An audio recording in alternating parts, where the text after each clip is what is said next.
in this pursuit, during this period of time, I do not know how I got this book, but a book called The Believer's Authority, written by the late Kenneth E. Hagin. His book came into my hand. So I read through the book. When I read through the book, I came to the part where he, one day, was dissatisfied with his own spiritual life. And he wanted something deeper. Have you read that book? So he locked himself in his church, and he told his wife, I'm going to pray and seek the Lord. Don't wait for me to come for dinner. I'm not going to come out until I have an encounter with God. And he opened his Bible to Ephesians chapter 1, verses 17 to 21, and chapter 3, verses 17 to 22, where the Apostle Paul prays a prayer for the Ephesians believers. So he prayed the prayer, Lord, these prayers are spirit-breathed prayers. And they are not only meant for the Ephesians believers, they are also meant for me. So I claim those prayers. He prayed and he prayed and he prayed until the Lord told him, from this day onwards, your spiritual eyes are opened. So when I read that, something stirred inside me. So I thought, if we can work for a white man, it can certainly work for an Indian. Because our God is not colorblind. Right? He's not colorblind. So I wrote down that prayer. And I personalized prayer. Lord, fill me with the spirit of wisdom and revelation, that the eyes of my understanding would be enlightened, that I may know what is the hope of my calling, and what are the riches of the glory of my inheritance in the saints, and what is the exceeding greatness of your mighty power that worketh in me. I wrote it down on a piece of paper, and I prayed and I prayed and I prayed. Every waking moment, every little moments of time that I get, I will kneel down in one corner and pray earnestly this prayer. One day, as I was praying, I saw like a flash of light. It says, after 180 days, you will get this gift.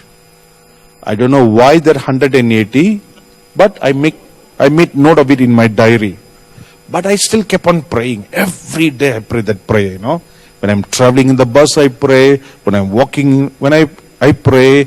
Every little moment I get, I'll go to one small corner, kneel down and pray this prayer. 3rd week of September 1983. I think it's either the 23rd or the 24th. I was in a spiritual meeting, and when the prayer was going on, suddenly my spiritual eyes were opened.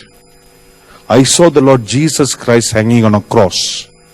For 20 minutes I saw that vision from all different angles, from the right side, from the left side, from the front, from the back, from the top, from all corner. And tears flowed from my eyes like rivers. I wept and I wept and I wept. I did not know why I was weeping, and I could not control the tears. It just flowed like rivers.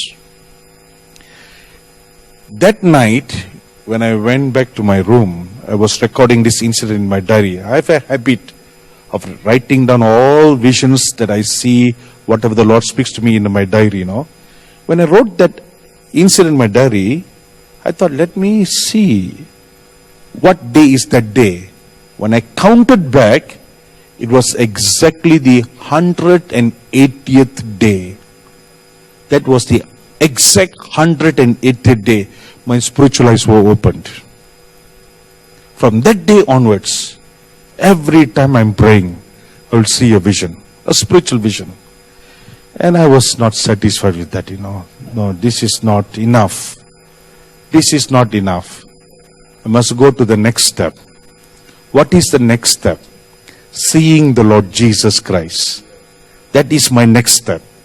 So I began to pray earnestly. Lord, I want to see you. Lord, I want to see you. I heard what that man of God talked about. Nice. Oh, when he shares all his wonderful experiences, how he was caught up to the heaven, how the Lord Jesus Christ would come into his prayer study, or when he's reading the Bible, how the Lord Jesus will walk into his bedroom and said, do you understand what you're reading? It was so nice to hear all that, but I did not stop there. I said, no, I need that, Lord. I need that. If you can do that for him, you can do it for anybody. Because you love everybody. So I prayed earnestly. One day, after about 2 months, I decided to spend a whole day in prayer. This man of God, I served in his ministry for about 2.5 months. So he received hundreds of letters every day, people writing to him for prayer. So it was my duty, when he goes out of town, to pray for all those requests on his behalf, and then to send replies to all the people. So on one particular day in November 1983, I decided to spend a whole day in prayer, from 10 in the morning up to 5 in the evening. So I told my associate, look, I'm going to pray today. Please don't disturb me. Please, you take care of my part of the work. Tomorrow I'll make up for you. So he agreed. It's a very nice young guy. So from 10 o'clock in the morning, I went into the prayer room. And I knelt down, I began to worship the Lord, and began to meditate the word, and just wait on God. And when the evening came, about 4ish, I said, all right, let me now pray for all these letters. So I knelt down beside my bed. And just as I was about to say, Lord, Spirit of the God, I'm going to pray for all these letters. Help me to pray. As I was about to say that sentence, I heard the sound that somebody was turning the doorknob. So I wondered, when I told that no one should disturb me, how come somebody's coming? So the door opened, and just as I was about to say, who goes there? The Lord Jesus Christ entered in.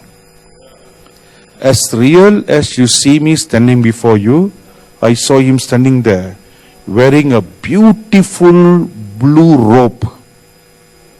A blue robe, he stood there, and he closed the door behind him, and he walked so gently, so gloriously. No one can imitate how the Lord walks. Just such a gentleman style of walking. He walked, he came straight. I was just... Wouldn't you do that? I'm sure you would do that.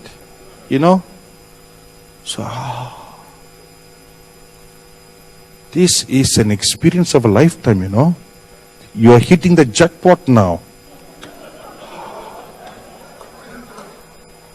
Previously, I thought to myself, if I ever see the Lord, this is all the questions I'm going to ask him. Have you ever thought like that? But the moment I saw the Lord, the mind goes blank. The mind goes blank, and it's just awed at the beauty of the Lord Jesus. The beauty, extreme beauty. When Solomon wrote, he's fairer than 10,000, I think that's not correct, It's more than 10,000. More than 10,000. So glorious. He came and stood beside me. And what he said next shocked me. He said, I have come to pray with you. I said, what do you mean, Lord? I've never heard anything like this before. And then what he did next shocked me further. he knelt down. Oh my, this is getting bad and bad. I didn't know how to react, Here first I was shocked by his beauty. Second, I was shocked by the statement that he made. Third, I was shocked by his action of kneeling down beside a dust. King David rightfully said, "Now, who am I but a worm, but a dog?" So who am I for the King of Glory to come and kneel down beside me? I couldn't digest all this, Then he said, "Put your hand on those letters and let us pray."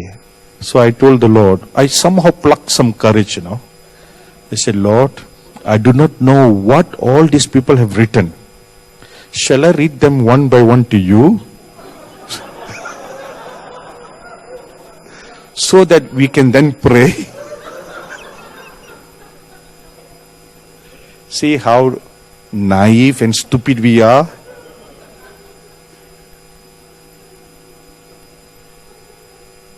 Brother Alan shared a wonderful scripture yesterday, He knows the end from the beginning. He already knows what's in the letter. But you see, my naivety and my innocence now. I said, "Lord, I don't know. Shall I read to you?" He just smiled at me, One beautiful smile. He said, "Just lay your hands. We will pray." So I laid my hands, and the Lord laid his hands on my hands. And he said, "Let us now pray." And he lifted, of course I didn't pray. I didn't want to miss this opportunity. So I opened my eyes, I looked at him. We were this close. I looked at him.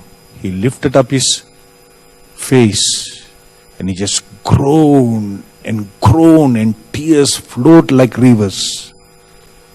I saw Romans 8:26 personified before my eyes. The Holy Spirit groaning in prayer.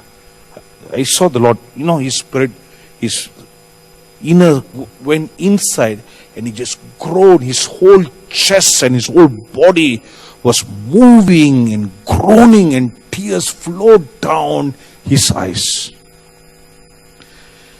And when he was through with the first letter, he will tell me, "Now this is how you shall reply to them." And we went through all the 300 letters, one by one by one. Not a collective prayer, like how we popularly do today. That day I learned every person matters to the Lord. Every request matters to the Lord.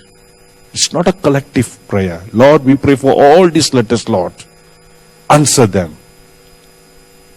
Every single letter, every single tears matters to the Lord. So when we were through with all those letters, then he looked at me, he stood up, he laid his hands on my head and he blessed me. From that day onwards, every time I close my eyes to pray, I see the Lord Jesus Christ standing by my right side. So I was very happy. But I said, "Lord, this is not enough. There's something more." What's more? Now I want to see your glory, Lord. I want to see heaven. That's what I started praying next. I earnestly prayed, "Lord, I want to see your glory. Lord, I want to see your glory." I prayed earnestly. And before that,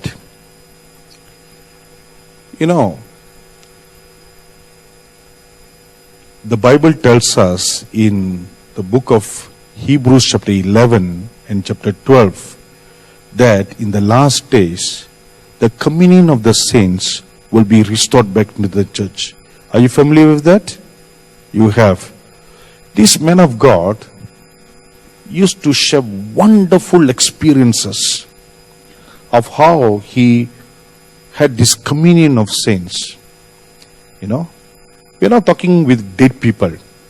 They're not dead, you know, because the Bible says, the Lord Jesus Christ himself said, God is not the God of the dead. He is the God of the living. He is the God of Abraham, God of Isaac, God of Jacob. He is the God of the living. If they are living, then we are not practicing necromancy. Amen? You are with me? It's not necromancy, no. They are living saints in glory. And we have a proof in the scriptures in Matthew chapter 17, where Elijah and Moses came and talked with the Lord Jesus. So the scriptures are there, isn't it? And also in Matthew 27 verse 51 and 52, you read that after the resurrection of the Lord Jesus Christ, the graves were opened and the saints rose up and they appeared unto the people in Jerusalem. So they appeared, saints in glory appeared and spoke with the people. So we have scriptures for all that. You're with me? All right. So before I prayed to see the glory of heaven, before that I prayed, Lord, now I didn't actually pray to see all these saints, you know. I didn't actually pray. I just decided to walk with God. The Lord gave me a commandment. He said, do this commandment, spend this number of hours each day in prayer. I'm not going to say how many hours because that is specific only for me. It will not apply to everybody. I learned that it does not apply to everybody because when I shared this with a few other people, when they did that same number of hours, nothing worked. So then I realized, no, that was tailor-made for me. But the principle is waiting on God. That's the principle. Walking with God, fellowshipping with God, pursuing earnestly. This is what you must now learn. Pursue earnestly. I'm sharing all this with you, not to brag about my spirituality, you know, but to provoke you unto jealousy. That's what I'm doing. This is not what I actually prepared to share with you tonight.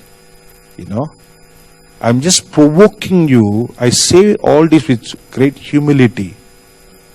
I'm just provoking. My one intention is to provoke you unto a holy jealousy, so that when you leave this place and when you go home, you will kneel down and you will pray, Lord, if you can do that to that Indian, you can do it for me. Amen? That's my desire, that you will do that. If God can do that to an Indian, He can certainly do it to you, because God is not colorblind. So